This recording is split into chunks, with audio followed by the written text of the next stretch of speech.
Thank you very much. It is 8 minutes past 7. Broadband, and in particular superfast broadband, powers modern life for business and, of course, for pleasure. Today the government is telling us, as we were hearing in the news, that 3 million more homes and businesses can now get superfast broadband speeds because of a government programme, and they say they're on target to have 95% of the country covered by 2017. We can talk to Christopher Price, who's Director of Policy for the Country Land and Business Association, and is here. Good morning to you. Good morning. What the government says very clearly this morning, the programme is working. Do you agree? Is it working? Are you happy with what's happening? Well, I think the starting point is that the target itself isn't sufficient for most businesses, and particularly rural businesses. The government defines superfast broadband as 24 megabits, but the EU will require us to have superfast broadband of 30 megabits by 2020, so we're already planning to be in the second stream. But most importantly, it still leaves 5% unaccounted for, with no targets, no promise of when rural businesses and farmers will be able to access broadband in the same way as everyone else can. Is it about money? It's partly about money, but it's a huge challenge. It's technologically difficult, it's expensive. No, it's a lot to be done. But in the modern age, you can't expect farmers and rural businesses to be able to manage without superfast broadband in the same way as everyone else. What we are expecting is that BT is involved and paying to some extent for this. Would you like to see a change in the way the funding is provided? Have we reached a stage, do you think, where this is simply a utility that the state needs to be providing? Would you say that there are other more imaginative ways of funding? What's going wrong, do you think? It's certainly a utility that the state needs to provide in the same way as we have a universal post office service. It's not straightforward. There are various technological challenges. There's no one-size-fits-all. To get from the last stage, from the cabinet in, say, the village, to every remote farm or rural business, we will need a variety of technologies. We'll need to be using satellite technology. We'll need to be using wireless Wi-Fi technology. If you've got a good signal, 4G will often help. Yeah, and 5G in the future. And the government says we're onto all this. We're doing the research. We're there. What is it that you're saying is holding them back? But you don't seem convinced that they are. We haven't got a great record of meeting targets to date. We are all supposed to have basic broadband by 2012. That didn't happen. We were supposed to have 90% with superfast broadband by this year. That didn't happen. You know, the government's record on this isn't great. What a lot of people tell us about those who don't have superfast broadband at the moment is that they're not living in impossibly remote areas where you might think, oh yes, that is terribly difficult. Plainly, that's something that's going to have to wait. There are actually quite a few of them in cities, in London, in other places. What is going wrong for them? Because that's not really a technological challenge, isn't it? It's obvious that the companies don't see a profit to be made in linking them up, and something has to be tweaked to make it happen. You're right. That's almost certainly part of it. And we're not just talking about remote areas either. I mean, remote areas present their own challenges, but we're talking over half the landmass of the United Kingdom will not have superfast broadband under the government's aspirations. Half the landmass of the country? It's a huge amount of land we're talking about. Yes. So the areas covering half the landmass? Exactly. Yes, so those pockets are not simply in far remote places. They're more than pockets. Yeah, and that is very much called out areas. By many people who have already written us to this morning. There'll probably be more too, saying that they live in places that aren't at all remote, but they don't yet have it. All of this we will put to Ed Vaizey, the Minister of State for the Digital Economy, at 8:10. Christopher Price, thanks. Thank you. The time is 8:10. If you want to get people's blood boiling in many areas of the countryside, mention superfast broadband, or indeed in some areas, any kind of broadband. The connection that allows much of modern life to happen, allows businesses to prosper, allows people to contact each other easily, to do homework, to fill in forms, etc. That connection has been missing from many areas, and not necessarily very remote areas. We heard in the news that the government announces today that progress is being made, and in a moment we'll hear from the minister responsible. But first, Simon has been to the southwest of England, not exactly the ends of the earth, but an area where broadband is not what it could be. It's feeding time for the sheep and the cows here at Woodhane Farm, pretty much on the border between Devon and Somerset. And I'm here with Steve Horner, who's the farmer here. This feels pretty rural, and this is exactly the kind of place where people struggle to get broadband. What is the problem as you see it from here? There are a lot of rural businesses around here. We're not remote. Just down below us there you can see where the traffic's moving is the A303. Up on the top there is the A30, so there are two arterial roads, both with fibre optic cables running in ducts up and down them, and it's scandalous we can't get our hands on those cables. I can't get my business done properly. I've just got a very slow broadband speed. Whose fault is it? I think it's ineptitude on behalf of the local government. They failed to negotiate a contract with British Telecom. I'm a parish councillor for Yarcombe, and we've got 50 small businesses, including farmers, in the parish, and if those small businesses don't have broadband, they won't survive. One such business is Bondstones, an architectural practice located 4 miles across the Somerset border in the village of Churchenford. Ian Firth runs the firm. The quality of the network we've got here is abysmal, and from my perspective as a rural business owner, it's very difficult to operate with a poor quality service to start with. But it's increasingly difficult to plan ahead for the business to actually grow in this area. What have you had to do? What lengths have you had to go to get around this? We've currently explored moving down to Cullumpton, which is on the motorway. There's a good business park just up the road that we could have looked at moving into, but the signal there is atrocious and won't be improved for a significant period of time. At the moment, I'm commuting 15 miles each way to go to an office. Ideally, I don't want to do that. I want to be able to employ people in the local area.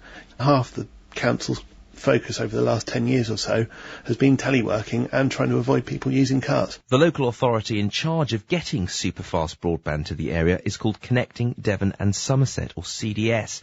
Last month, they rejected a contract bid from BT for part of the second phase of the rollout. Andrew Ledbetter is a spokesperson for CDS. I put to him some of the frustrations expressed by local residents and businesses. I hear their frustration, I feel their frustration, and we will come up with a solution. But we just didn't have enough money in the first tranche to go everywhere in Devon. We probably needed twice as much money, so we had to go where we get the most bangs for our buck. And that wasn't places like a Botterill, which, although they say they can see a road, the exchange is actually quite a few miles away. And then the properties are all spread out, so it just wouldn't have brought the superfast speeds to them. Otter? Yeah, that's the only one. It's a local brewery. Okay. A mile away. Now we've come to the Sidmouth Arms in Upottery, where we're going to have a little town meeting with some of the people who feel particularly exercised about this problem. I'm Graham Long, a Pottery Parish Councillor. Mike Hensman, small businessman in Rawridge. Richard Price, I'm an ex-CEO of an IT company. Marcus Durant, I run a design consultancy in Pottery. It affects me daily on just from very simple task of keeping an Exchange server synchronised, trying to send out an email with a 50 meg file, for instance, and hoping that the server doesn't get bored with my internet connection before it times out and I have to try again. If I use Skype, I can't really use a camera because there's not enough bandwidth to have pictures and audio, so I have to trade off what I use, which is, if you're trying to run a business remotely, very difficult. What should be done about it, and whose responsibility is it? Well, it's partly the government, and it's certainly the local authorities. The government in the sense that they actually structured a programme here that is actually not future-proof. They have allowed, and the local authorities have allowed BT to offer one solution, which is an urban-centric solution, this so-called fibre to the cabinet, which leaves the local loop, the last connection to the property, as copper, and that is just a bottleneck in the whole process. The thing that gets my goat is we're 10 miles from Taunton, which is a county town, we're 10 miles from Honiton, which is a market town, and we're called too remote. This is not the middle of the Sahara. This is not the middle of Arizona. There is no vision behind this project. There's no expectation of what this is going to do to the economy. And quite frankly, fibre broadband is as important to this country in this century as the railways were in the last century. Those views from the border between Devon and Somerset, collected by Simon Jack, and we'd like to hear more from you directly. We already have heard a huge amount of correspondence on the subject this morning. The email address today at bbc.co.uk, or the Twitter handle at BBC R4 Today, the Facebook page, the Today programme. But before you let us know what you think, have a listen to Ed Vaizey, who's the Minister of State for Culture and the Digital Technology, the digital economy, and is on the line now. Good morning to you, Mr. Vaizey. Good morning. Do you accept that the rollout of broadband has been mishandled? No, not at all. I think today's announcement shows that it's going extremely well. We've passed 3 million premises. We set ourselves a target of 90% by the end of 2015, and I think we're going to reach that target. And we've set ourselves a target to get to 95% of premises in the UK by the end of 2017, and I think we'll hit that target as well. So I think the scheme's been very, very successful. What do you say to the people in that report who were angry, and to the people who've contacted us this morning from places like Lancaster, Pimlico in central London, Chester, Redditch, all around the country, who say they don't have access to superfast broadband, they don't know when they will get it, they're not in remote areas, and something is going wrong? And as someone in that report said, it's that last local loop bit that is not being completed, and possibly that is because the government hasn't done a proper deal with BT to force them to do it. I completely disagree. I mean, I agree with them in terms of their frustration. So often when I come on programmes like this, people will be quoted who haven't got broadband, and they are frustrated, and I completely agree with them, and that is why we're doing this programme. So we have this kind of slightly surreal debate where people complain they haven't got broadband, and I agree with them, because that's why we've put together a £1.7 billion programme to get to as many people as possible. But their point is, number one, so there are 3 million homes now that have broadband that wouldn't have had broadband. You could have interviewed anyone from those homes who have got broadband, but you chose to interview people who haven't, and I share their frustration. So we have plans to get to 100% of the country by the end of this Parliament. We're looking at new technologies, because it is extremely expensive to get to the most difficult to reach homes. Well, not in Pimlico, and we want to. There are some problems in some cities. Obviously, our cities have much better broadband than many other areas, but there are missed pockets. But already, the problem is already that we're BT seeing additional investment from BT, and also Virgin Media have announced £3 billion worth of investment in superfast broadband in cities. Are you happy with the way they're behaving, BT in particular, but the other companies as well? You're completely happy. You think they're doing well in this? Yeah, BT are a partner in this programme, so the government puts money in, local councils like Devon and Somerset put money in, but BT puts its own money in as well. And I think the other point that people haven't picked up on is that BT has paid back to the government £129 million. It's paid it back much earlier than it could have done under the terms of the contract, because we put together a contract where if more people took up broadband above a certain level, we would get money back. That £129 million will now be reinvested in superfast broadband to get to even more homes than we originally targeted. But do you accept that there is a problem? Very good job. All right, they've done a very good job up to now, you say, but again, people say we live quite close to the box in many cases, and it's the final bit from that box to our home that isn't being done, and that's because it's difficult or costly for BT, actually costly more than difficult, and that the incentive isn't there for them to do it. Do you accept that? Well, as I say, if you go back to the key points about what we've achieved today, we set out a target to get to 90%. That was a very clear and open target. We didn't, dissemble about it. We said we had the money. We thought we could get to 9 out of 10 homes. We're going to reach that by the end of 2015. That's a great achievement. 3 million homes have been passed under this programme. We have the best broadband of the big 5 economies in Europe. Yeah, I know all of that, but I'm specifically asking about those cases where people live close to boxes and they're not being joined up to them in a way that they think would be relatively easy, but seems to be costly for the companies. Do you accept that? As the person you interviewed from, who was leading the programme in Devon and Somerset, said, we partner with local authorities. Local authorities make the decision about where the money can be spent most effectively. So and you're happy that they're doing that well? Absolutely. They will spend the money where they can get as many homes as possible onto superfast broadband, which is why we've passed this incredible target of 3 million homes, which is really an astonishing achievement. It's a complex engineering project, as the spokesman for the Country Land and Business Association acknowledged in his interview with you an hour ago. It is a complex technology project. We should be very proud indeed of what we've achieved. Just coming up to 7:30, after talking to the Culture Minister, Ed Vaizey, earlier in the week, and he made a very bullish defence of the rollout of broadband and superfast broadband, we had, quite a lot of contact from you, and from a number of dissatisfied people who felt that their broadband setup was not very good, and that this country was falling behind. A lot of dissatisfied customers. Not all of them, here's the interesting thing, in rural areas. Some were, but quite a few weren't. Let's listen to little group of people that we've voiced up.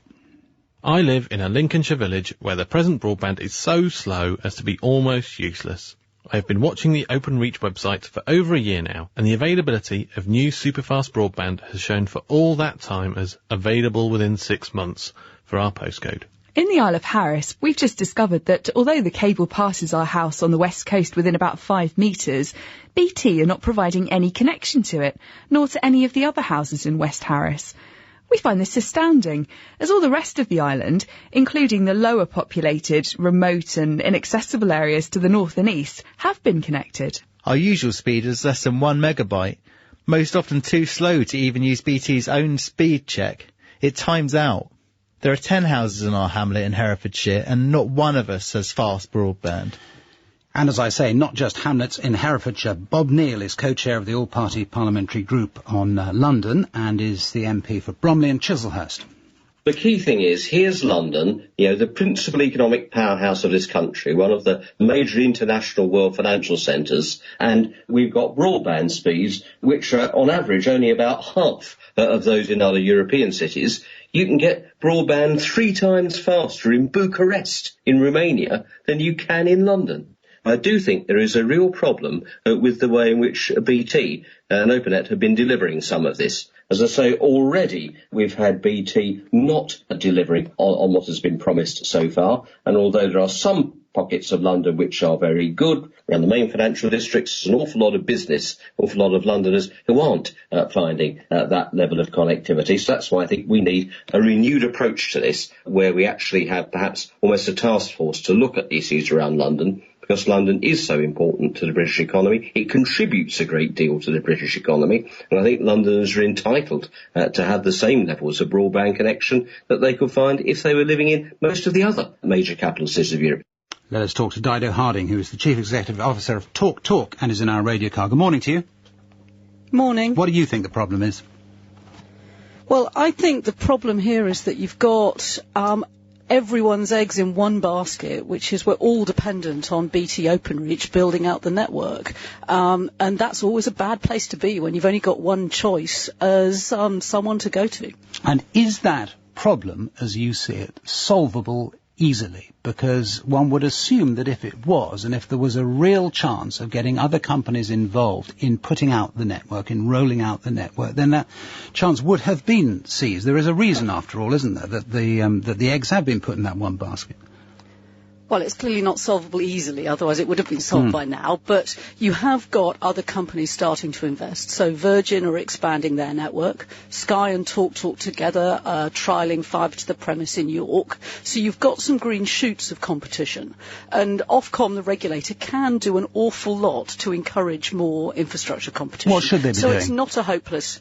Well, first of all, I think they should be forcing BT to be much more transparent about what they are doing with the government subsidy that they're spending today. So one of the problems is for the very rural areas where there might be small startups willing to challenge BT and create competition, they don't know where BT's building, and the local government authorities are not necessarily publishing that information because they're under confidentiality agreements with BT. So forcing much greater transparency of where the money is going, where it's going to be built past, will make it easier for other companies to decide where to go. How behind are we? I mean, we heard some people there talking about, well, we heard the MP there talking about Bucharest. I mean, to the extent that particularly superfast broadband is being rolled out, and we heard this from the Minister, there are reasonable speeds around the country, but then you hear actually much better speeds in other parts of Europe. What do you think the picture is? Well, like everything, it's not completely black and white.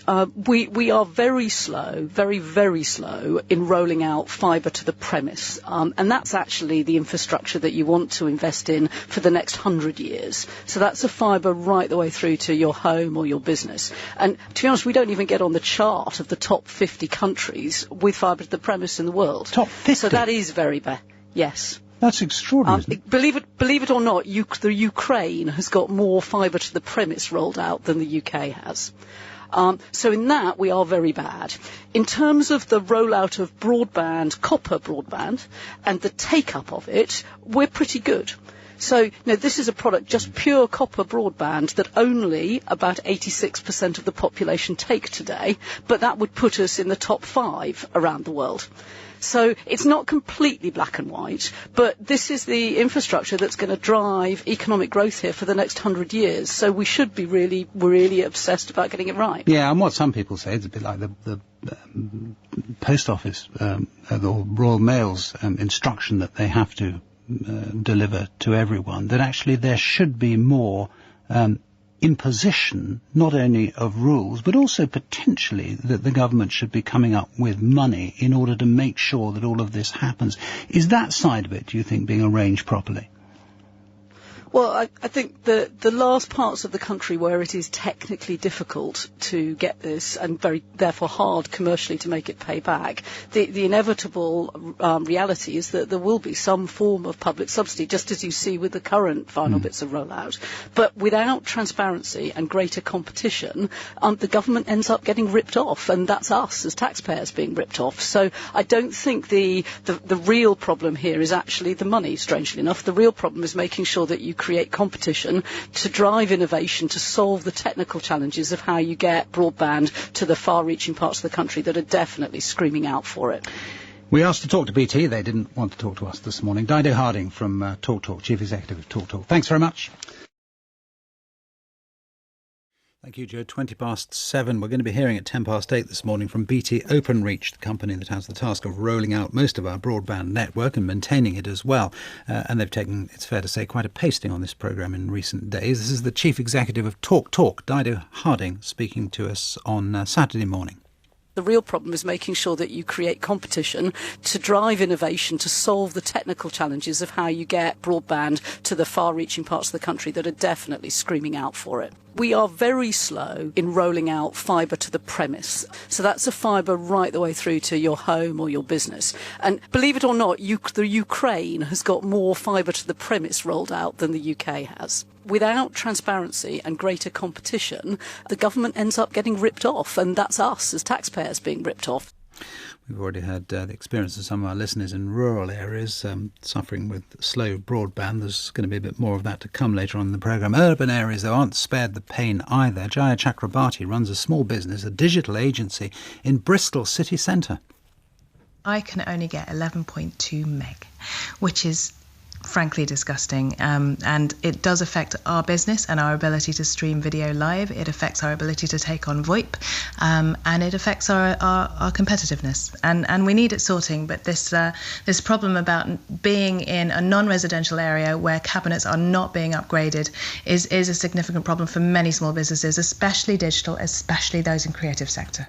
Rory Catherine-Jones, our technology correspondent. Rory, is there a sort of single place where all of these problems need to be addressed? Is it the organisation, the way it's being rolled out, the way Openreach and BT are together? What's the kind of heart of the issue? Well, the big debate that's been going on for months, years now, is whether Openreach, the division which does this, has become really a virtual monopoly in many parts of the country in providing fast broadband, whether that should be effectively split off from BT. It operates at sort of arm's length, but it is still part of BT. And critics say we'll only really get this sorted out if it is completely split off. And in recent months, Ofcom, the regulator, which is looking at the whole situation, seems to be becoming more sympathetic towards that view. But why would that improve things? Well, the theory is that if it were acting on its own, if it didn't have that relationship with BT, which has other calls on its money, BT has been paying large sums, for instance, for football rights, then as an independent organisation solely devoted to improving Britain's broadband, it would invest more in that. Now, that's not a given, but a lot of people point to other examples in the payments industry, for instance, where an independent sort of payments organisation splitting off from one of the major banks has ended up investing more. The theory is we would get better service, but there's no guarantee.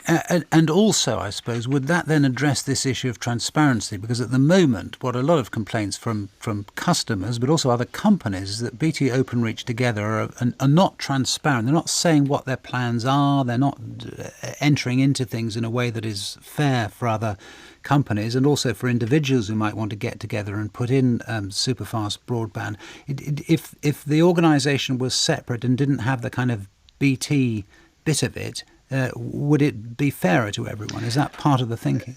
That is, I suppose, part of the thing. I struggle to see whether that will really be the case, because what's happened over the last 5 years is that the major problem, whatever we hear from people in the cities, is reaching what's called the final third, the uneconomic final third of the country with very fast broadband. And that has ended up as a complete monopoly for BT. BT was the only company that wanted to do it, that could afford to do it. And I'm not entirely clear that will change, even if Openreach is split off. And the other thing that we really should chuck into the recipe is that if we do international comparisons, Ofcom certainly says that Britain has got, whatever the problems, amongst the fastest and cheapest fast broadband in Europe, amongst our big 5 competitors. We'll be hearing from BT Openreach at 8:10. Rory Keffin-Jones, thanks. Thank you. The time is 8:10. Are you happy with the state of your broadband connection? When you ask that question, you tend to get silence from those who are. They're too busy getting on with their lives to worry about it. But howls of rage from those who are not. 90% of the country comes into the first category, we are told, but that leaves quite a few people and businesses who are unhappy and who wonder why, if Britain's meant to be in the top flight of wealthy countries, why we don't get on with it. They also worry that the kinds of speeds we think of as superfast are actually really not. We heard from people in rural areas to start the programme, then from the towns. Let's go back to rural areas now and to listeners who've contacted us in the last few days. I'm probably about a mile away from a cabinet, but I'm half a mile away from the A6.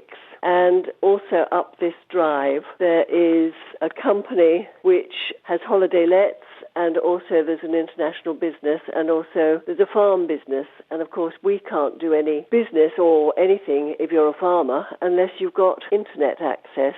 So slow broadband is ridiculous. And the fact that they have superfast so close is really annoying. BT is sort of reneging on the deal. I live in a small community in Devon, and the community is made up of local farmers and people trying to run small businesses from their homes. Having lived abroad for years, I came back to England and found that the speeds were slower than they were in countries like Central and Eastern Europe, even slower than in South Africa. And that was because of the old copper wire that comes into the premises. I did have a chat to the Openreach people on behalf of the local community I live in, and they said, well, actually, it won't work. Every year that we've lived here, we've had problems with our broadband and our voice service. And BT don't dispute that. They've been out numerous times to try and fix things. But they don't resolve the problems that are at the root of it. The service always breaks down again. And 12 months ago, we had a series of quite serious problems. And finally wrote to the chief executive at BT to say, look, this can't carry on. He did come up with a solution, but Openreach weren't prepared to go along with it and eventually scotched it. So they sent an engineer out who swore to us that it was all resolved, and of course it hasn't been resolved. Cornwall has got Objective 1 funding because it's so poor, and there's a lot of EU money going into the rolling out of superfast broadband with BT and Cornwall Council. And they're going to make it one of the best connected locations in the world. But we have a farm and a holiday cottage 5 miles from the nearest exchange, which means that we can't have it. And everybody streams and has iPlayer, and we can't. I have a friend in Australia who pays for a BBC iPlayer and can hear it out in the bush, but I can't hear it in Cornwall. Range of views there, and a range of different problems. But Joe Garner, CEO of Openreach, which is the BT arm that looks after the rolling out of broadband and the maintaining of it as well, is here. Good morning to you. Good morning. And I think the overall point that people were making is that they feel let down. Well, I really understand that anyone who hasn't yet got access to superfast broadband, they're going to be impatient to get hold of it. But as you said in your introduction, this country now does have 90% coverage with fibre, and we're pushing on at a tremendous rate to get to 95% and beyond. Doesn't feel like it to a lot of those people. Well, I can understand, but actually, if you go back 5 years, no one had access to our fibre network, and the rate that we've built is the fastest that we can find of any country on the planet, so we are going at quite a rate. What a lot of people tell us is that there's a lack of transparency they are not made aware of when and how BT Openreach is intending to connect them. And some of that, they say, is because of the commercial sensitivities involved. Is that right?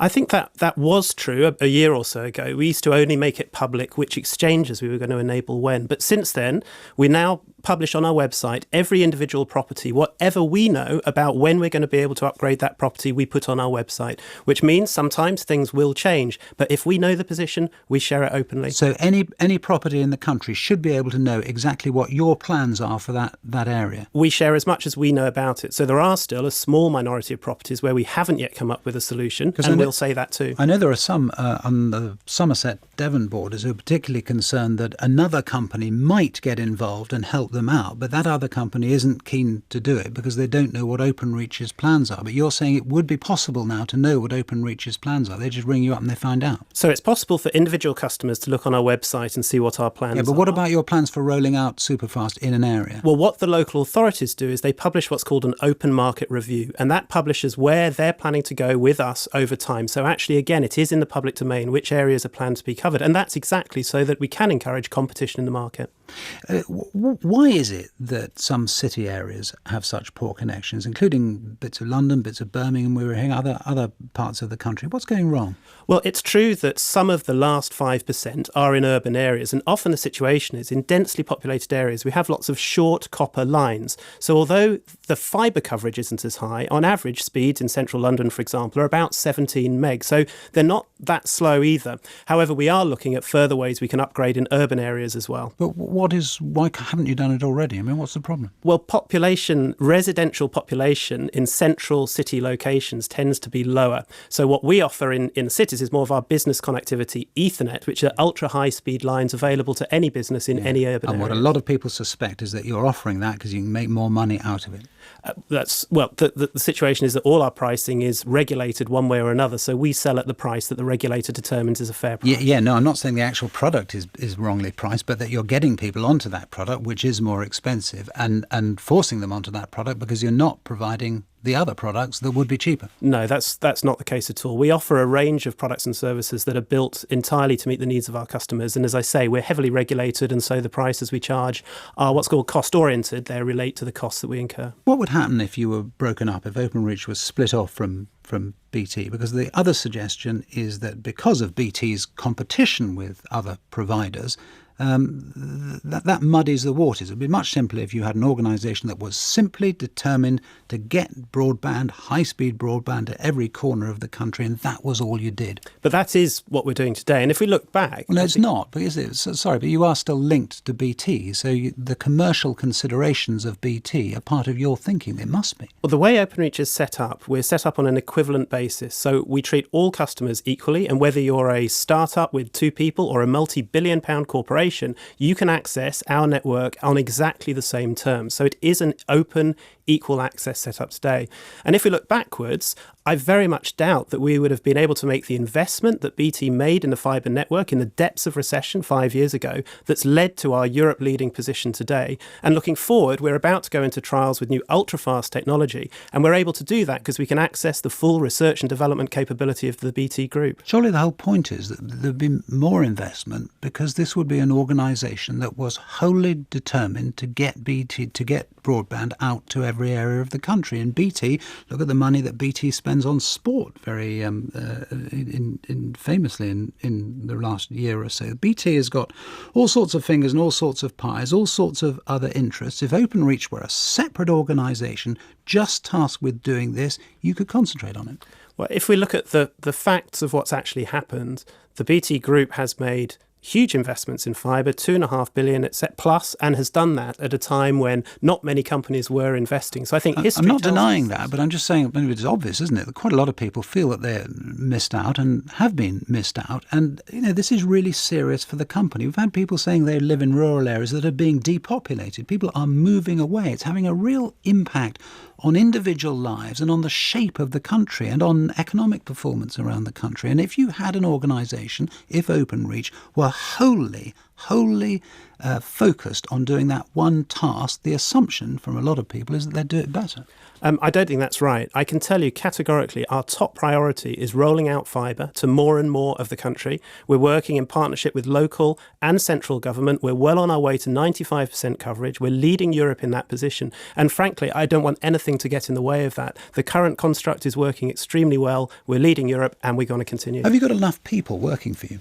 Yes, we do. In the last year and a half, we've recruited 3,000 engineers. We're still recruiting more. And what we've been able to find is that our preferred route is to recruit and train people, not least because there is a lot of competition in the contract markets with infrastructure being built in lots of different areas of the UK. You say you're recruiting now. That means you haven't been recruiting or you haven't had enough people in the past. I mean, is it fair to say? Because what, again, some people say is, number one, it's quite difficult to talk directly to Openreach. You have to go to BT. But number two, actually, Openreach don't seem to, and this is the subject of a complaint from Sky, wasn't it? Don't seem to have enough people to get to things quickly enough. Well, when we think things are changing pretty rapidly, and we've been responding to that. So I think the recruitment that we've done is serving us very well. Right. So you accept that there was a problem, but you're saying you've addressed it. In the past, I think we were relying too much on contract resource rather than our own people. And what we've done is invest in recruiting our own people, so we have more of a mix of our own full-time employees, which I think is the right way forward.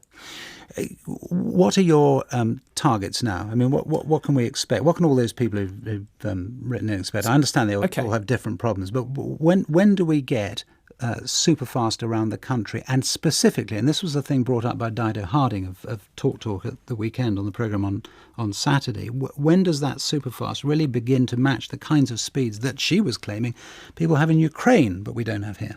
Well, in terms of where we are today, we're at 90%. We can see our way to supporting the government target of 95% coverage by the end of 2017. We've just announced that we're paying back £130 million to local authorities early. That's because take-up has been going so well. That will enable us to push a little bit further. We're continuing to innovate to get beyond that. I think, though, the real issue is the last 1 or 2% is really difficult. I mean, let's remember, the last 1 or 2%... It's not difficult if you spend the money. That's the point, isn't it? Well, that's what people in cities, particularly around the country, are screaming out now. It's not difficult. The technology's there. Just do it. You don't want to spend the money. The last 1 or 2% is really difficult. Remember, not every difficult single... in what way? Well, very, very remote locations. Remember, these are lots of places that don't... Not 100% of properties... Central Birmingham isn't that remote. No, but a lot of places are. And the last 1% of this country doesn't even have access to electricity, running water and gas. The last places are very difficult, but we're pushing out further and further. I understand that, but I'm thinking about Birmingham, I'm thinking about Bristol, we heard from someone there, and they're thinking about quite large swathes of South London as well. I mean, it's not a technical difficulty, it's a financial one, isn't it? It all requires... It requires investment. It does require technical solutions. And it's investment that at the moment you're not willing to make. Well, we are making that investment. As I say, we've invested over £2.5 billion already. We're investing more every day and we're continuing to reach out further and further. And we have built this country into a leading position. So yes, there is a lot more still to do and we're absolutely committed to that and we're investing and we won't rest until it's done. Joe Garner, thank you very much. Thank you. Thank you. The time 27 minutes to 9. We've heard a lot in recent days on this programme about broadband speed or the lack of it. Complaints from some people who feel badly treated by BT Openreach, who are in charge, of course, of rolling out super speed broadband almost everywhere, and a reply from their boss that they're doing their best, they're improving their service, they're recruiting more people, they're being more transparent. One of the things we didn't really explore much was whether superfast broadband in the UK is indeed super and fast. Dr. Peter Cochrane was Chief Operating Officer of BT until 2000 and is on the line now. Good morning to you. Good morning, Justin. We have a problem, don't we, with superfast? I do, because when I'm in my hotel room in Hong Kong, I get 1 gigabit per second both ways. That's 1,000 megabits, not 20 or 30. 1,000? 1,000. And what does that enable you to do that you can't do with 20 or 30? Well, I'm an avid cloud computing worker. I do a lot of video conferencing and I have to move rather large files around, and none of this is possible with a broadband that is 20 or 30 megabits in one way and 3 or 4 megabits in the other direction. Uploading large files is really quite impossible, and it's rather a shame because way back in the 90s, the UK was in the lead. In fact, BT was a leading company in this field, and we were indeed rolling out fibre to the home in the early 1990s, and we had a huge program in Northern Ireland. We were actually manufacturing the equipment as well, and the program was stopped by the government, who wished to bring in the American cable companies. So that put the whole situation on a new footing. So sorry, what was the decision made then, that we'd just stick with copper between the boxes and the homes? That was more or less an enforced a government decision at the time, yes. And you say it was because the American cable companies were coming in. What was the relevance of that? There was a wish by government to liberalise the telecommunications market. They wanted more competition in the UK, and so they opened it up to competition, and the American cable companies came in with copper cables. And so that impetus was lost, and there has now been a reversion to trying to exploit a technology that's 2 centuries old and is just not up to the job. Yeah, because we had the boss of TalkTalk on Saturday morning saying that actually we were incredibly behind when it comes to fibre all the way to the home. I think behind Ukraine she was yes, indeed. saying. So let me give you the implications. With copper cables, we will not be doing cloud computing, we will not be doing smart cities, we will not be doing the Internet of Things, and we will not be working in a mobile mode that will be sustainable. It's rather strange to me that the material used and the energy used for the copper network is absolutely in the wrong direction for a sustainable future, both ecologically and economically. If we fix it, though, it means what? Digging up all the streets and starting again? And who will pay? Well, not exactly. There are many solutions. I'll give you one instance. The frustration of the situation is such that farmers in Lancashire have now laid well over 400 miles of optical fibre themselves. In my village, we could not get optical fibre, we could not get bandwidth, and so I have put a wireless system into my own village with a local company using the church tower as a central mode. So we have a medieval church tower that is doling out broadband to the houses in the village. Could wireless be the answer then, longer term for all of us? It's a partial answer. My point is that the telephone company or the network company laying the optical fibre absolutely to every home is not necessarily the case. There are many occasions where people can do it themselves. This is not rocket science. This is the sort of thing your average electrician or handyman can install. You can provide a kit, and how people get from the point of access in the street to their home can be their business. So let me give you, for instance, my village is surrounded by optical fibre. I went to BT, I went to the railway company, and no one would allow me to have access. But it's only 200 metres.